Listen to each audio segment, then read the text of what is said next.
오늘은 단체 강세 4478년 배달 4354년 양력 2월 15일 음력 정월 초나흘.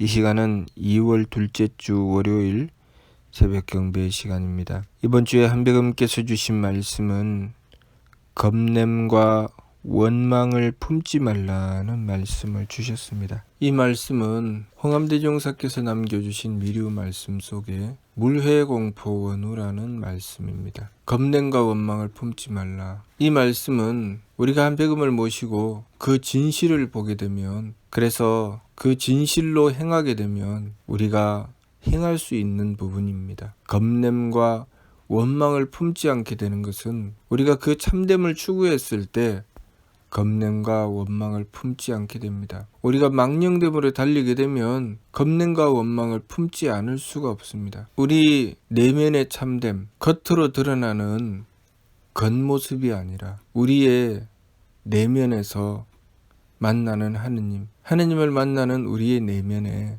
그 참됨을 추구하게 되면 우리는 겁냄과 원망을 품을 일이 없습니다. 항상 겉으로 드러나는 것을 추구하고 남들이 나를 알아줄까 알아주지 않을까, 남들이 나를 이렇게 대할까 저렇게 대할까, 그것을 추구하게 되면 우리는 항상 겁냄과 원망에 사로잡혀서 살 수밖에 없습니다. 그러나 항상 내가 어떻게 행하는가, 내가 참되게 행하는가 망령되게 행하는가, 그것을 살피고 참된 나를 추구해 나가면서 나에게 다가온 여러 가지 상황에 대해서 성명정 삼진의 이치에 따라서 다가오는 상황을 제일 먼저는 받아들여 용납하고, 그리고 그 속에서 그 누구의 눈치를 살피지 않고 나의 도리가 무엇인가, 여기서 내가 해야 될 일이 무엇인가를 찾고, 그리고 그 일을 위해서 정성 들여 나가는 것.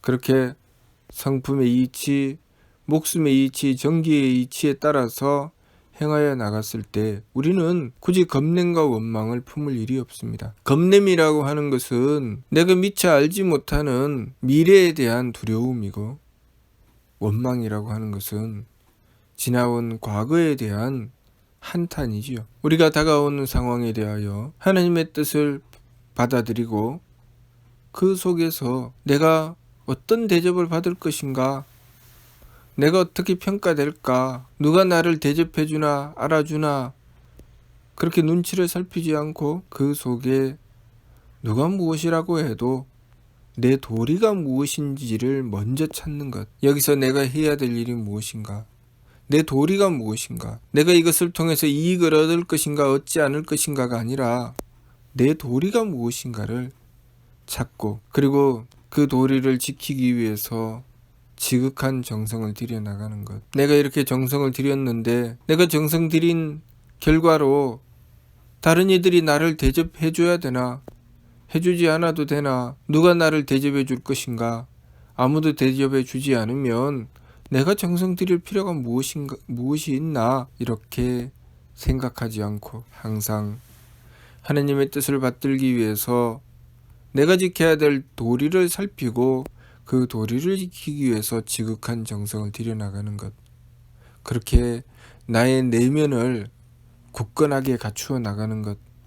그것이 참된 나를 지키는 것이죠. 겉으로 드러나는 내가 아니라, 남들에게 보여지는 내가 아니라 나와 하느님과의 관계 속에서의 나, 그 나를 지키는 것입니다. 그렇게 굳건하게 나를 지키고 하느님을 모셔 나갔을 때 우리는 굳이 겁냄과 원망을 품을 일이 없습니다. 무엇을 겁낼 것이며 무엇을 원망하겠습니까? 우리가 겁내는 것은 내가 혹시 손해볼까? 내가 혹시 대접받지 못할까?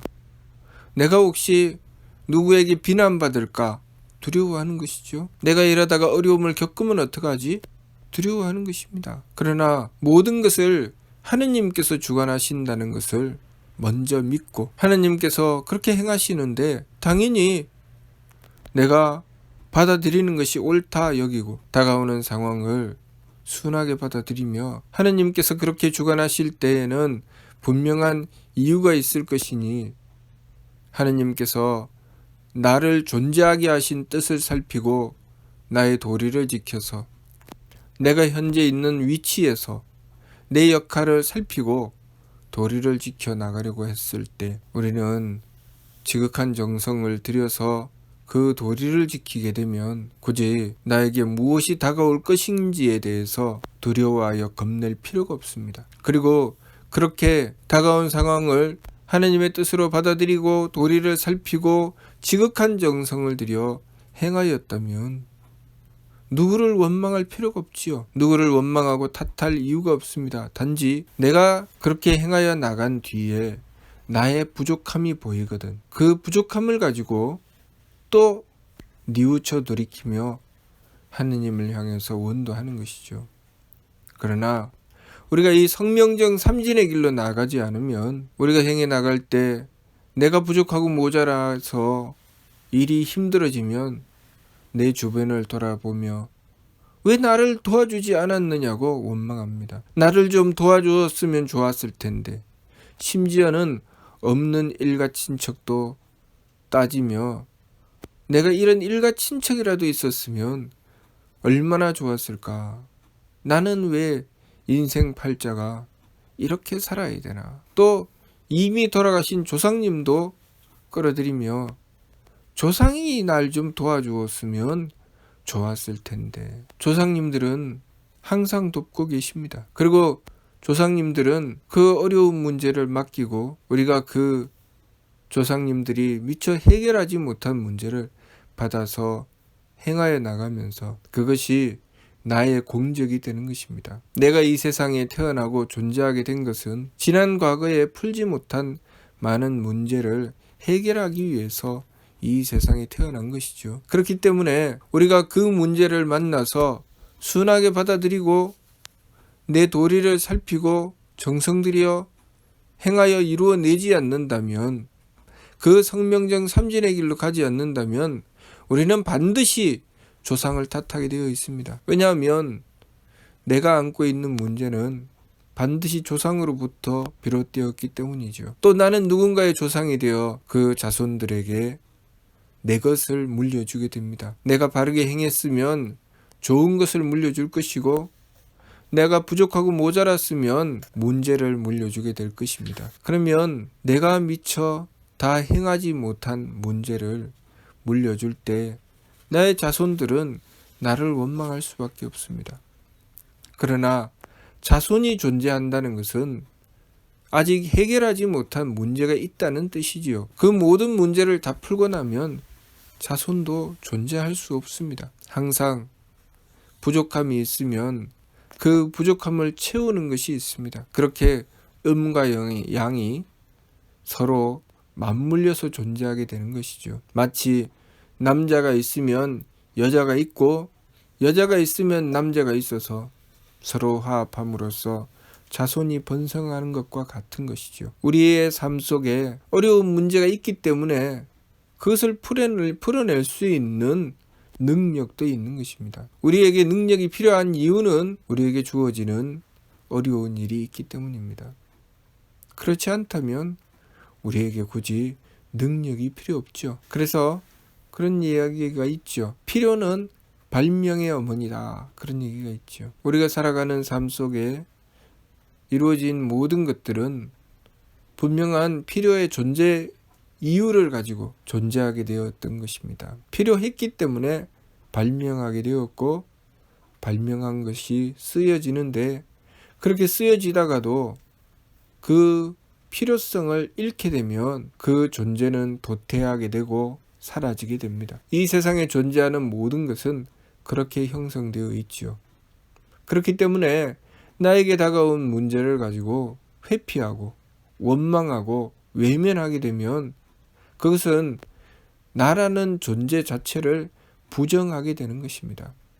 내가 있어야 할 이유가 없어지는 것이죠. 항상 내가 존재할 때 나의 존재에 대한 은덕이 있습니다. 나를 존재하게 하시는 은덕이 있고 또 내가 존재함으로 끼치게 되는 은덕이 있습니다. 하나님께서 나를 존재하게 하시기 위해서 누군가를 통해서 나를 향해 덕을 베풀어 주신 부분이 있고, 또 하느님께서 나를 통해서 누군가를 향해 은덕을 베풀어 주시는 부분이 있습니다. 그런데 내가 받을 때는 좋아라고 받고, 정작 하느님께서 내가 정말 필요해서 나를 쓰셔서 다른 이들에게 하느님의 은덕을 베풀고자 하셨을 때 내가 그것이 힘들고 어렵다고 외면하고 거부한다면 나는 가치가 있을까요? 나는 존재의 의미가 있을까요? 그 존재의 의미가 사라지는 것입니다. 우리가 겁냄과 원망을 품는 것은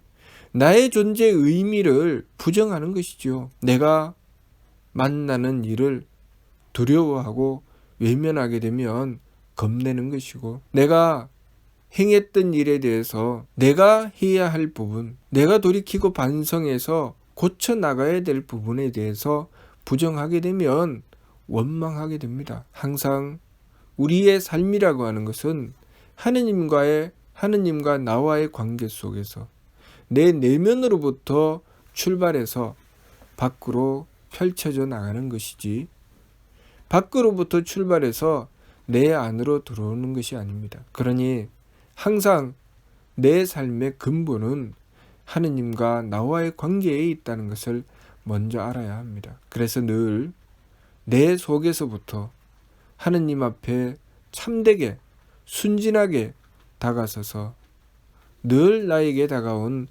여러 가지 일들에 대해서 먼저 용납하고, 그 상황에서 내가 해야 될 일이 무엇인가, 나의 존재의 가치가 무엇인가, 내 도리가 무엇인가를 살피고 지극한 정성을 들여서 내 존재의 가치를 발휘할 때 나는 귀한 존재가 되는 것입니다. 내가 필요하기 때문에 나는 장수하는 것이고, 그렇게 나의 존재의 가치를 발휘하기 위해서 나에게 다가온 문제를 받아들이기 때문에 나는 착한 것입니다. 우리가 착함과 맑음과 후함을 이루어서 그 착함으로 복되고 맑음으로 장수하고 후함으로 귀하게 되는 것은 바로 우리가 우리에게 다가온 여러 가지 일들에 대하여 성명정 삼진의 이치에 따라서 참되게 살아가기 위해서 삼진의 길을 나아갔을 때 나에게 다가온 상황을 순하게 받아들이기 때문에 착하여 복되고, 그 속에서 내가 지켜야 할 도리를 살펴서 내가 해야 될 일을 이루어내려고 하기 때문에 맑아서 장수하고 지극한 정성을 들여서 나의 도리를 지켜 행하여 이루어냄으로써 후하여 귀하게 되는 것입니다. 그러므로 우리가 심기신 산망으로 제 마음대로 달리지 않으면 우리는 겁냄과 원망을 품을 일이 없습니다. 심기신 산망으로 제 마음대로 달리면 반드시 겁냄과 원망을 품게 되어 있습니다. 왜냐하면 내 마음에 맞추어야 되고 내 기분에 맞추어야 되고 내 몸에 맞추어야 되기 때문에 누군가가 내 마음에 맞춰주느냐 맞춰주지 않느냐를 끊임없이 살필 것입니다. 누군가가 내 뜻에 맞춰주느냐 맞춰주지 않느냐를 끊임없이 살피죠. 그리고 누군가가 나에게 정성을 들여주느냐 들여주지 않느냐를 끊임없이 살핍니다. 내 몸을 편안하게 해주는가, 내 몸을 괴롭히는가. 그러면 반드시 나에게 다가올 일에 대해서 겁내고 또 지나간 일들에 대해서 원망하게 되어 있습니다. 내 마음에 맞춰주지 않았으니 원망하게 되고, 내 마음에 맞춰주지 않을 것 같으니 겁낼 수밖에 없습니다. 내 뜻을 받아주면 좋지만 내 뜻을 받아줄 것인지 받아주지 않을 것인지 두렵습니다. 그러니 겁내고, 그리고 지나간 시간 속에서 내 뜻을 받아주지 않았구나 싶으면 원망할 수밖에 없습니다. 나를 편안하게 해주었으면 참 좋은데 나를 편안하게 해주지 않았으면 원망할 수밖에 없고, 앞으로 또 나를 편안하게 해주지 않으면 어떡하나, 그러면 겁내고 두려울 수밖에 없습니다. 그러니 우리가 심기신 산망으로 달려서 겁냄과 원망을 품지 않을 수는 없는 것이고, 우리가 성명정 삼진의 길로 나아가야 겁냄과 원망을 품지 않을 수 있습니다. 그러므로 서민신고를 통해서 주신 한백음의 말씀 그대로 지감조식 금촉의 세법을 힘써 행하고 그렇게 욕심물결을 가라앉혀서 성명정 삼진의 길, 성품의 이치, 목숨의 이치, 정기의 이치에 따라서 성품의 이치대로 용납하고 목숨의 이치대로 내가 지켜야 할 도리를 살펴서 깨닫고 정기의 이치대로 그렇게 정성 들여서 내가 지켜야 될 도리를 지켜나갔을 때 우리는 겁냄과 원망을 품을 일이 없다는 것, 그리고 우리는 우리의 삶을 당당하게 살아서 하느님을 모시고 굳건한 우리의 인생을 가치 있게 지켜나갈 수 있다는 것, 그것을 우리가 알아야 하겠습니다. 그러므로 항상 세법을 힘써 행해야 합니다. 그리고 늘 한백음을 모셔서 한백음을 모심으로써 내 내면으로부터 굳건한 나 자신을 지켜나가야 하겠습니다. 무슨 뜻인지 이해가 됩니까? 마치도록 하겠습니다.